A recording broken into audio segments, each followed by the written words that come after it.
성경에는 불임 가정 이야기가 종종 등장합니다. 먼저 아브라함의 가정이 불임 가정이었습니다. 또 그의 아들인 이삭도 그 아내 리브가가 오랫동안 그 아이를 갖지 못했습니다. 또 야곱의 아내 라헬도 역시 그 아이를 갖지 못해서 마음고생을 심하게 했습니다. 그리고 오늘 성경 본문의 주인공인 사가랴 이 노 부부도 역시 불임 가정이었습니다. 요즘은 남녀가 이제 결혼을 하고도 선택적으로 일부러 이제 자녀를 두지 않는 경우도 있습니다. 그래서 이제 더블 인컴 노 키즈, 그래서 그 앞쪽 글자만 따가지고 이제 딩크족이라고 부르죠. 그래서 이제 맞벌이하는 부부들이 점점 많아지기도 하고, 또 아무래도 지금 한국 사회에서 자녀를 낳아서 양육하고 키우기가 이게 경제적으로 여간 부담스러운 일이 아닐 수가 없어요. 그렇다 보니까 점점 이제 자녀를 갖지 않는 얼마든지 부부 사이에 금술도 좋고 또 서로만 행복할 수 있으면은 굳이 자녀를 낳아서 키울 필요가 없다. 또 이런 어떤 풍습, 이런 사고 이런 것들이 생기면서 점점 아이를 갖지 않는 것들도 남들 시선 의식하지 않고 그렇게 사는 것 같습니다. 하지만 사회적 인식이 달라진 이 한국과 달리 성경에서는 임신과 출산은 하나님의 창조의 질서이며 그리고 하나님께서 복이라고 선언하셨던 그런 축복입니다. 하나님은 사람을 창조하시고 복을 주시기를 생육하고 번성하여 땅에 충만하도록 하셨습니다. 또 하나님은 결혼하여 가정을 이룬 부부에게 복과 상급을 주셨는데 그 상급과 복이 무엇이냐, 바로 자녀라고 성경이 기록하고 있어요. 그래서 시편 127편 3절을 보면은 보라, 자식들은 여호와의 기업이요 태의 열매는 그의 상급이로다, 이렇게 말씀하는 거예요. 이런 성경적인 세계관 안에서 사가랴 부부에게 자녀가 없다, 이것은 저주였던 것입니다. 불행이었던 것이죠. 특별히 이 노부부를 더욱 비참하게 만드는 것은 그의 남편이 사가랴가 제사장이었는데, 누가복음 1장을 보면은 사가랴가 제사장 직무를 맡은 그 내용을 상세하게 기록하고 있는데, 어떤 일을 했냐면은 사가랴는 그 모든 백성들을 대표해서 성전에 가서 분향하는 일을 맡았습니다. 물론 매주 정기적으로 이 일을 한 것은 아니고 정말 평생 한 번, 두 번 할까 말까한 이 성전에 분향하는 일을 사가랴가 맡았는데, 이게 모든 성도들, 백성들을 대표해서 하나님께 기도를 드린 것이. 그래서 이 제사장은 모든 백성을 대표하기 때문에 몸과 행동 가짐이 달랐어야 했습니다. 성경 누가복음 1장 6절을 보면은 이 두 사람이 하나님 앞에 의인이며 주의 모든 계명과 규례대로 흠이 없이 행하더라, 이렇게 기록하고 있어요. 그러니까 사가랴 부부가 그가 모든 하나님의 율법을 다 그대로 지켜서 하나님 앞에서 의인이라 불려졌다라고 성경은 기록하고 있는 것이. 그래서 그들은 제사장으로서 전혀 손색이 없었습니다. 하지만 그런 노부부에게 불임은 치명적이었습니다. 아니, 어떻게 자녀도 없는 집에서 제사장 직무를 담당할 수 있지? 아니, 어떻게 저런 사람이 모든 백성을 대표해서 기도를 드릴 수가 있어? 아니, 본인들의 기도도 응답되지 않는데 어떻게 모든 백성의 기도 제목을 그들이 대신 기도할 수 있어? 이런 편견이 있었다는 겁니다. 사가랴는 과연 백성들을 대표해서 기도할 자격이 있었느냐? 이것은 항상 그에게 꼬리표처럼 달려졌던 것입니다. 2019년도에 이 서울대 교수였던 조국도 이 법무부 장관으로 임명되었지만, 근데 그의 자녀와 가족들의 어떤 논란 때문에 그가 며칠 안 돼서 사퇴를 하게 됩니다. 여러분, 나라와 국민을 대표하려면은 실력 외에도, 능력 외에도 사적인 부분도 판단의 잣대가 되는 거예요. 그런 점에서 사가랴 부부의 불임 문제는 논란의 대상이었습니다. 자녀가 없다는 불명예스러운 것은 늘 그 가정 가운데 꼬리표처럼 따라왔습니다. 어쩌면 이들은 억울했을 거예요. 하나님 앞에서 정말 의를 행하고 정말 모든 규례와 말씀대로 그가 다 따랐는데 어떻게 하나님께서 그 자녀, 하나님의 상급이자 기업인 자녀를 주시지 않는 것일까? 그건 억울했을 수도 있습니다. 절망적이고, 어쩌면 이제는 나이가 너무 많아서 이제 어쩜 포기하고 있어요. 그때에 누가 그를 찾아왔습니까? 바로 천사가 사가랴를 찾아온 것입니다. 그리고 하나님 말씀을 전합니다. 누가복음 1장 13절부터 14절 말씀인데, 이 내용의 측은 사가랴야, 무서워하지 말라. 내가 너의 기도를 들었다. 내 아내가 내게 요한을 낳아줄 것이며 너도 그 아이 때문에 기뻐하겠지만 모든 백성이 다 그 아이 때문에 기뻐할 것이다. 이렇게 말씀하고 있는 것입니다. 할렐루야. 사가랴는 아마 뛸 듯이 기뻤을 것입니다. 천사의 말은 모든 서름과 그동안의 마음고생을 단번에 씻을 만큼 기쁜 소식이었을 것입니다. 그래서 이 오늘 본문은 노부부에게 임한 하나님의 특별하신 은총, 그 이야기를 담고 있습니다. 바로 불임 가정이자 자녀 출산이 불가능한 부부에게 아들을 주신다는 약속의 말씀입니다. 우리는 이 말씀을 통해서 신실하시고 사랑과 자비가 풍성하신 하나님의 은혜를 경험할 수 있습니다. 사가랴 엘리사벳 부부는 하나님의 은혜를 누릴 자격이 있습니다. 그들은 하나님 앞에서 언제나 의를 행하였고 모든 계명을 잘 지켰기 때문에, 또 그가 맡은 제사장 직무도 누구보다 성실하게 임했기 때문에, 또 그런 남편을 잘 아내로서 내조했기 때문에 그는 하나님의 복을 받을 자격이 있습니다. 무엇보다 성경을 보니까 자신의 연약함과 자신의 불행함 속에서 늘 하나님께 기도와 간구로 나아갔던 그 모습은 모든 신앙인들에게 귀감이 될 것입니다. 우리 모든 성도들도 항상 기도하고 낙심하지 말아야 될 것은 의로우신 재판장이신 하나님께서 언제든 우리의 기도와 간구를 들으시고 또 응답하기를 원한다는 것입니다. 자, 그런데 이 말씀을 이와 같은 시각을 가지고 말씀을 볼 수도 있겠지만, 근데 우린 좀 더 넓은 시각과 사고를 가지고 한번 말씀을 살펴봤으면 좋겠습니다. 오늘 본문은요, 단순히 이 불임 가정의 한 아이의 탄생을 축하하고 그 좋은 소식을 알리기 위해 기록한 말씀은 아니라는 것입니다. 이 말씀은 모든 불행에 그리고 저주에 놓인 그 인류의 운명 가운데 그 인류를 건지고 구원할 메시아가 오시고 이제 하나님의 특별한 은혜가 우리에게 주어졌음을, 새 시대 속에서 선언되었음을 오늘 말씀해 주고 있는 것입니다. 할렐루야. 자, 오늘 본문은 우리에게 새 시대가 임박했음을 암시적으로 말해주고 있습니다. 아니 목사님, 오늘 성경 본문 앞뒤 전부 다 살펴봐도 새 시대라는 그런 말은 등장하지 않는데 어디서 그렇게 새 시대가 임했다고 말씀하고 있다고 얘기합니까? 그래서 제가 암시적이라고 얘기한 거예요. 우리는 한번 찾아봤으면 좋겠어요. 또 유추해봤으면 좋겠습니다. 잘 따라와야 됩니다. 아셨죠? 자, 다음의 인물들의 공통점을 한번 여러분들 찾아보세요. 유추해보세요. 삼손, 사무엘, 그리고 세례 요한, 이 세 명의 인물의 공통점 혹시 생각이 나십니까? 삼손은 힘이 무척 센 사람이었습니다. 사무엘은 제사장이었고 세례 요한은 선지자입니다. 과연 이 세 사람의 공통점이 무엇일까요?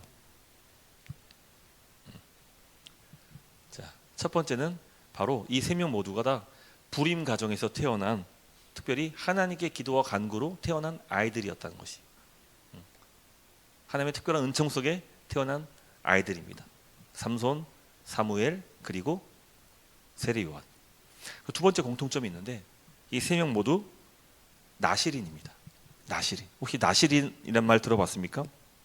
이 나시린이란 뜻은 뭐냐면은 바치다, 헌신되다, 이런 뜻을 가지고 있습니다. 즉 하나님께 헌신되고 바쳐진 사람이란 그런 뜻을 갖고 있습니다. 이 나시린의 특징을 구약은 말씀하기를, 이 오늘 본문을 보면은 이 포도주나 독한 술을 마시지 아니하며, 이 15절 말씀이 그렇게 나와 있는데, 이 말씀이 나시린을 관용적으로 표현하는 말입니다. 자, 민수기 6장 2절부터 3절 말씀 보면은 곧 나시린의 소원을 하고 자기 몸을 구별하여 여호와께 드리려고 하면 포도주와 독주를 멀리하며 포도주로 된 초나 속주로 된 초를 마시지 말며. 그러니까 나시린은 뭘 하면 안 된다고요? 포도주와 독주를 마시면 안 됩니다. 그들은 하나님께 구별되어서 오직 하나님께 바쳐져 헌신된 자들로 세워진 것이. 그래서 그들의 특징은 독주와 포도주 마시면 안 돼요. 또 한 가지 특징, 그들은 머리에 삭도를 내면 안 됩니다. 머리를 자르면 안 됩니다. 근데 오늘 표현을 보니까 세례 요한이 나시린이었습니다. 나시린. 삼손도 사무엘도 마찬가지죠. 자, 근데 더 이들에게 더욱 중요한 연결고리가 있는데, 그 연결고리는 바로 삼손과 사무엘과 세례 요한은 한 시대의 마침표를 상징하는 인물이며 또 새로운 시대를 여는 그런 인물입니다. 자, 우선 삼손을 봤을 때 삼손은 이스라엘의 사사시대, 그러니까 사사시대면 12명의 사사가 다스렸던 그런 시대를 얘기하는데 그 사사시대의 12번째 사사가 바로 삼손입니다. 삼손. 그래서 삼손은 사사시대의 종지부를 찍었던 마지막 사사였습니다. 그리고 사무엘은 자신의 손으로 사울 왕에게 기름을 부은 인물로 그는 이제 제사장이 다스리는 그 시대를 마지막을 종지부를 찍는, 그리고 새롭게 왕정 시대를 개척한 그런 인물입니다. 그렇다면 세례 요한은 어떻습니까? 요한은 마지막 구약 선지자이자 그는 구약 시대의 종지부를 찍는 인물이에요. 자, 누가복음 16장 16절 말씀 보면은 율법과 선지자는 요한의 때까지요, 이렇게 말씀하고 있어요. 율법과 선지자가 뭘 통칭합니까? 바로 구약이에요. 구약은 율법서와 선지서로 나뉘죠. 그래서 요한의 때까지가 구약이다. 그는 구약의 마지막 선지자로 이 땅에 탄생한 그런 인물이고, 또한 그 말씀 후, 그 후로부터는 하나님 나라의 복음이 전파되어 사람마다 그리로 침입하느니라, 바로 복음의 시대를 활짝 여는 새 시대의 인물이라는 것입니다. 세례 요한은 율법 시대의 막을 내리는 사람이자 예수님의 오실 길을 준비하고 새 시대, 복음과 은혜의 시대를 활짝 연 인물인 것입니다. 자, 구약은 즉 세례 요한의 때까지가 끝이, 율법의 시대 끝. 여러분, 우리는 율법을 이제 갈라디아서를 말씀 연구하면서 율법에 대해서 우리가 충분히 공부를 했습니다. 자, 율법은 우리를 그리스도께로 인도하는 초등 교사예요. 그러니까 예수님께로 인도함 받기 위해서 필요한 과정이죠. 또 율법은 어린 상속자가 성인이 될 때까지 후견인 역할을 맡는 거예요. 근데 그 아이가 성인이 되고 나면은 모든 재산 상속을 다 물려받는 거예요. 그는 후견인은 바로 그가 자랄 때까지만 필요한 것이죠. 마찬가지, 율법은 오직 복음과 예수 그리스도를 통해서 종결되면서 또 완성됩니다. 오늘 본문은 요한의 출생을 알림과 동시에 새로운 은혜의 시대, 바로 복음의 시대를 시작되었음을 알려주고 있는 것입니다. 세례 요한 시대는요, 이 사가랴 부부의 그 불행만큼 그때 시대는 참으로 암울했던 시대입니다. 그 모습을 이제 암울했던 모습을 사가랴 엘리사벳의 부부의 삶으로 잘 표현해 주는데, 여러분, 노부부는 성전 직무를 맡은 제사장 가문으로 나름 사회적인 지위와 명예를 갖고 있었습니다. 또 안정된 삶을 보장받았습니다. 하지만 눈으로 보이는 게 전부가 아니에요. 그들의 문제이자 그들을 가장 서럽게 만든 것은 바로 그들에게 자녀가 없었다는 것이죠. 불임이에요, 불임.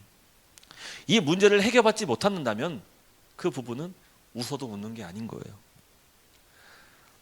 지금이야 뭐 각종 시술 등으로 인간의 노력, 능력 등으로 이제 불임을 이제 해소하기도 하는데, 당시만 하더라도 그건 사람의 능력 밖의 일이에요. 그건 전적인 하나님의 능력과 주권에 달린 일이었습니다.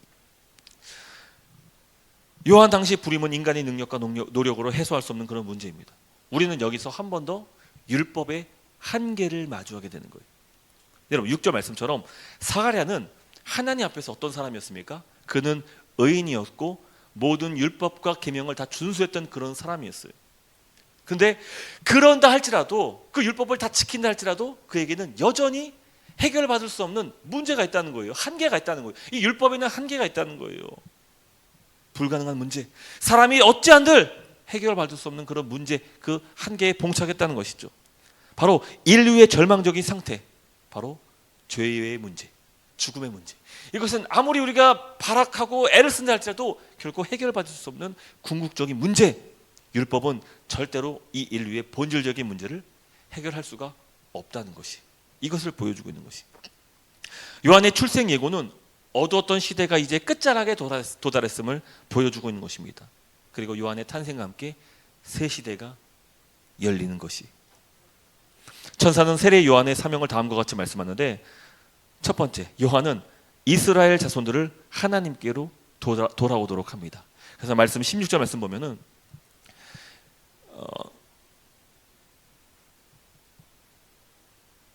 말씀 잘못됐나 보네요. 이스라엘 자손을 주 곧 그들의 하나님께로 많이 돌아오게 하겠습니다. 이렇게 말하고 있는 거예요.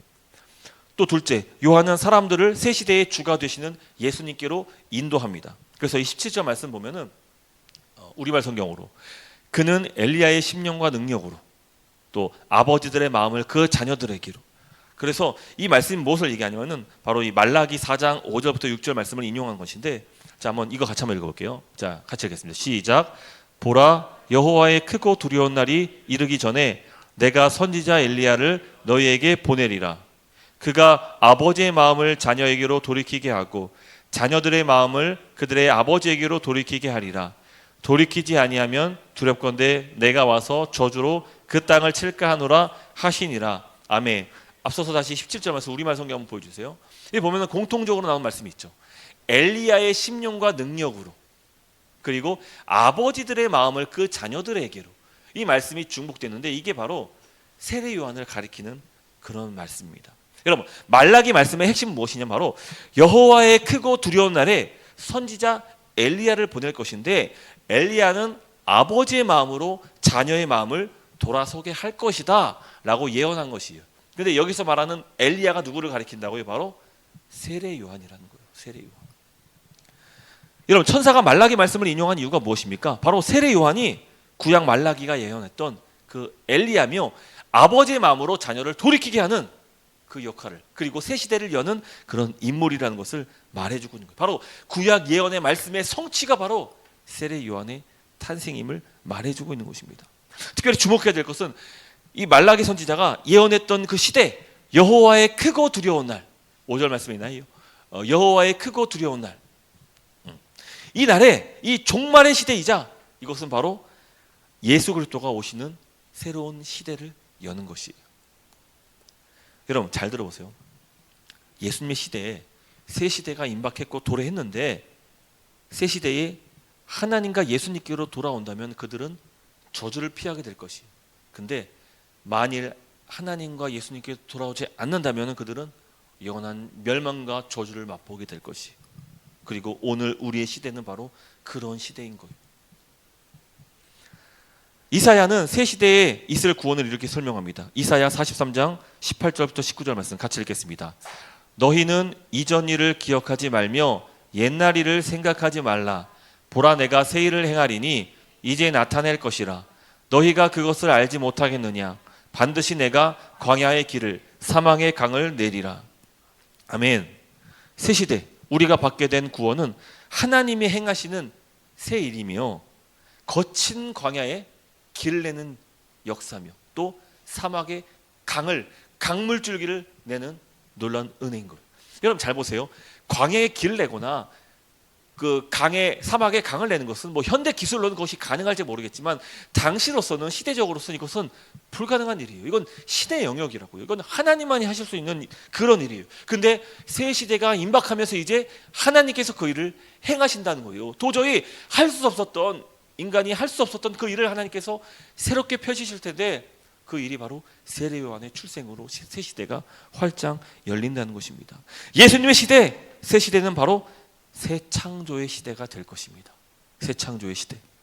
마치 하나님께서 아담을 창조하시고 그의 코에 생기를 불어넣어 그가 살아있는 생명으로 탄생했던 것처럼, 이제 예수 그리스도의 말씀이 모든 심령들 가운데 전해지고 그것이 새겨지면서 이제 새 인류로 다시 새롭게 창조되는 역사가 나타나게 된다는 것입니다. 이것은 과거 구약의 율법은 결코 어떤 힘으로도 할 수 없었던 불가능한 일이었던 것입니다. 하지만 이제는 오직 은혜의 시대, 예수 그리스도의 탄생으로 말미암아 새 시대가 우리 가운데 펼쳐지므로 그리스도의 말씀, 즉 복음은 모든 믿는 자를 의롭게 하며 우리의 구원을 이뤄나가는 것입니다. 사가랴는 가브리엘 천사를 통해 이 말을, 엄청난 말을 들었던 거예요. 19절 말씀, 천사가 대답하여 이르되 나는 하나님 앞에 서 있는 가브리엘이라. 이 좋은 소식을 전하여 내게 말하라고 보내심을 받아노라. 자, 여기서 말하는 좋은 소식이 뭡니까? 바로 복음이죠. 복음. 유앙겔리죠. 복음. 과거 그토록 많은 선지자들이 예언했던 그 복음, 그들이 그토록 간절히 소망하고 기대했던 그 새 시대 메시아가 이 땅 가운데 오심으로 우리 모든 백성들을 다, 인류를 절망해서 구원해 내실 것이다. 이 좋은 소식, 기쁜 소식이 바로 이제 세례 요한을 통해서 임박했고 곧 펼쳐질 것을 말씀해주고 있는 것입니다. 그래서 여러분, 새 시대의 구원은 마치 사가랴 부부의 불임 문제가 해결되는 것과 마찬가지인 거예요. 사가랴는 나이가 많고 아내는 임신할 수 없는 그런 몸이었습니다. 하지만 하나님의 능력과 은혜가 그에게 임함으로 임신할 수 없었던 그 몸이 이제는 임신할 수 있었고 건강하게 출산까지 할 수 있었던 것입니다. 새로운 생명을 탄생시킬 수 있었던 것입니다. 그래서 이 사가랴 부부에게는 이보다 더 기쁜 소식, 좋은 소식은 없었던 것이에요. 그리고 새 시대 예고는 더 좋은 소식을 가져오게 될 것인데, 바로 새 시대의 주와 그리스도가 되시는 예수님이 이 땅에 오심으로 모든 인류를, 절망적이었던 인류, 어떤 능력과 행함으로 이룰 수 없었던 그 완전한 의를 주시며 그들에게 율법이 행할 수 없었던 완전한 거룩과 하나님의 구원을 이제 베풀어 주실 것을 예고해 주고 있는 것입니다. 할렐루야. 훗날 세례 요한이 출생했을 때 아버지 사가랴는 이렇게 예언하는데요. 누가복음 1장 76절부터 77절 말씀인데, 이 아이여, 내가 지극히 높으신 이의 선지자라 일컬음을 받고 주 앞에 앞서가서 그 길을 준비하여 주의 백성에게 그 죄 사함으로 말미암는 구원을 알게 하리니. 자, 먼저 첫 번째는 세례 요한은 앞서서 예수님의 길을 준비하는 그 역할을 맡았습니다. 그리고 두 번째 말씀이 중요한 것이죠. 주의 백성에게 그 죄 사함으로 말미암는 구원을 알게 하리니. 죄 사함으로 말미암는 구원, 바로 예수 그리스도의 복음으로 말미암는 새 시대의 새 창조며 완전한 구원을 말씀하고 있는 것입니다. 여러분, 우리는 지금 이미 새 시대를 살아가고 있습니다. 주님의 시대를 살고 있는 것입니다. 그리고 새 시대의 가장 큰 특징은 복음이에요. 복음.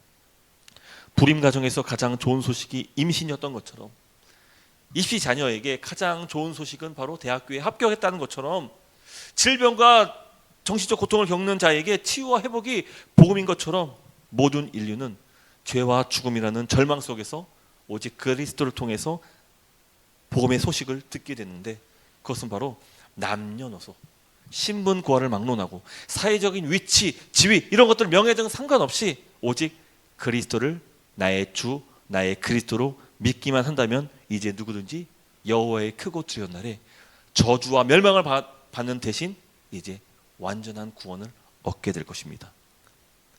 모든 하나님 나라 영원한 생명을 받아 구원을 받게 될 것입니다. 여기서 주의할 점이 있어요. 여러분, 새 시대가 우리에게 한편으로는 은혜와 우리에게 복음을 선물로 주는 그런 시대지만, 만일 이 마지막 시대에, 이 새 시대, 이제 종말을 앞둔 이 시대에 하나님께서 우리에게 베푸신 마지막 그 은혜, 그 마지막 동아줄, 그 예수 그리스도를 주와 그리스도로 믿지 않는다면은 이제 더 이상 피할 수 없는 저주가 모든 사람들에게, 인류에게 내리게 될 것이. 여러분, 이 동아줄마저 잡지 못한다면 그 영혼은 멸망당하고 심판받게 될 것이에요. 여호와의 크고 두려운 날에 저주를 받게 될 것이고 영벌을 받게 될 것이에요. 그래서 새 시대는 한편으로는 믿는 자들에게는 은혜 시대이지만 믿지 않는 자들에게는 저주의 시대가 될 것이에요. 그리고 우리는 그 시대를 살아가고 있는 거예요. 이제 곧 성탄절, 아기 예수가 탄생한 날입니다. 우리 산이교는 크리스마스 당일에 성탄 예배를 드리거나 특별한 절기를 지키지 않습니다. 근데 앞으로 사람들이 좀 많아지고 성도들이 많아지면은 좀 이렇게 특별 행사도 마련해서 같이 발표회도 하고 또 아이들 재롱 장치도 보고 그런 시간들을 앞으로 이제 마련되기를 이제 소망합니다. 근데 여러분, 우리가 예수님의 탄생을 기념했을 때 꼭 기억했으면 하는 바가 바로 이것이에요. 오늘 설교 내용처럼 세례 요한의 출생과 예수 그리스도의 탄생으로 시작한 그 복음, 우리가 그 복음은 분명히 좀 붙잡았으면 좋겠습니다. 그리고 이 시대에 이 복음이 더 많은 사람들에게 전해지기를 간절히 소망합니다. 부디 새 시대 복음 앞에 믿음으로 결단할 수 있는 그런 저와 여러분 되시기를 주님의 이름으로 축복합니다. 여러분들에게는 참 기대와 소망이 무엇입니까? 여러분, 뭘 꿈꾸고 있으세요? 뭘 위해서 지금까지 달려오고 계십니까? 여러분들의 앞으로의 모든 미래는 어떤 걸 소망하고 계십니까? 사가랴 부부처럼 불임 가정에게 하나님 아이를 주시옵소서.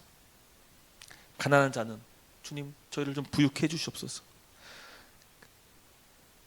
질병이 고침받고 문제가 해결되게 해주세요. 내 삶의 질이 좀 나아지고 내 안위가 나날이 점점 더 발전할 수 있게 해주세요. 이것이 우리의 참 소망이고 우리가 바라는 점입니까? 여러분, 여기서 멈춰서는 안 된다는 거예요.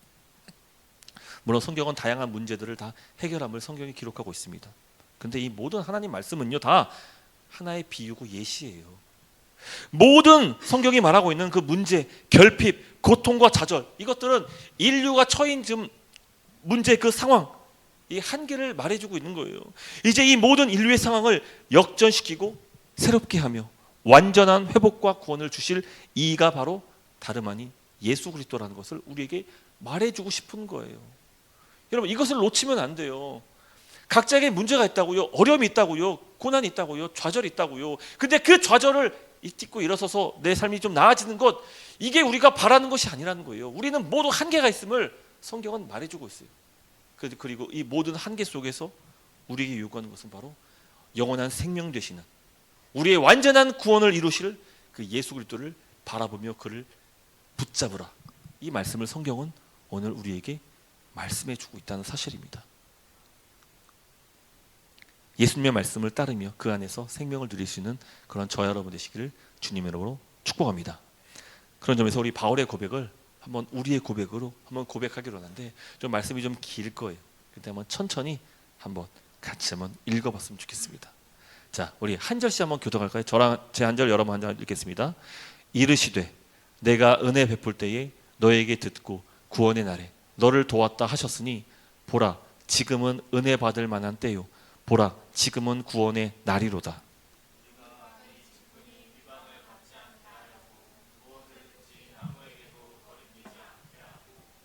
오직 모든 일에 하나님의 일꾼으로 자천하여 많이 견디는 것과 환난과 궁핍과 고난과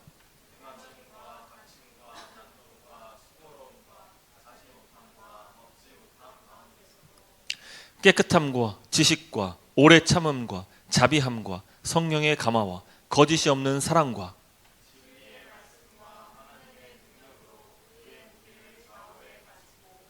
영광과 욕됨으로 그러했으며 악한 이름과 아름다운 이름으로 그러했느니라. 우리는 속이는 자 같으나 참되고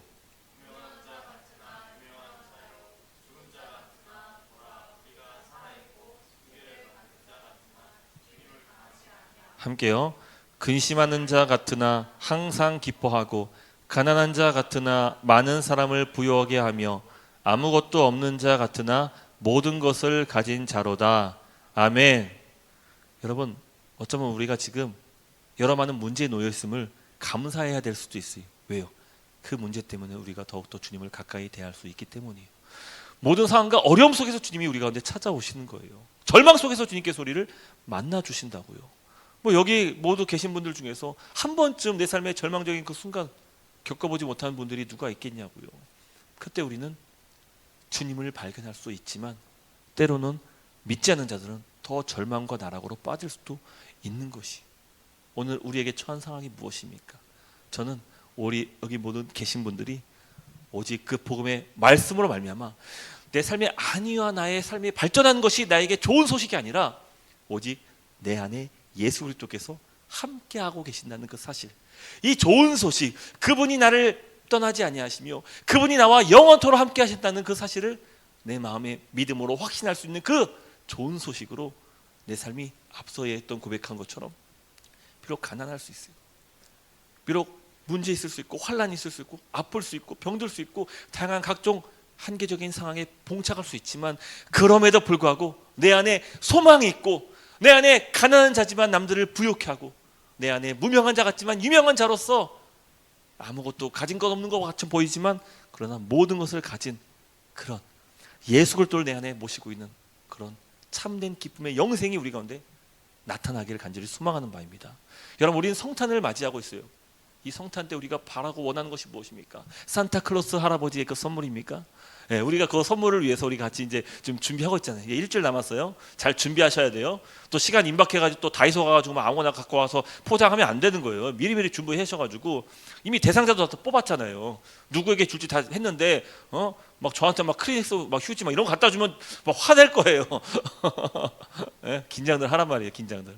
그러니까 그 크리스마스 선물도 준비하고 있지만 그러나 이 성탄의 의미가 퇴색되지 아니할 것은 바로 우리 가운데 예수님이 찾아오셨다는 거예요. 그분이 모든 세상 가운데 우리의 저주와 절망을 끊기 위해서 자신의 생명을 내어주면서까지 우리를 찾아오셨다는 것이죠. 우리 안에 그 예수 그리스도의 생명이 있기를 간절히 소망합니다. 할렐루야.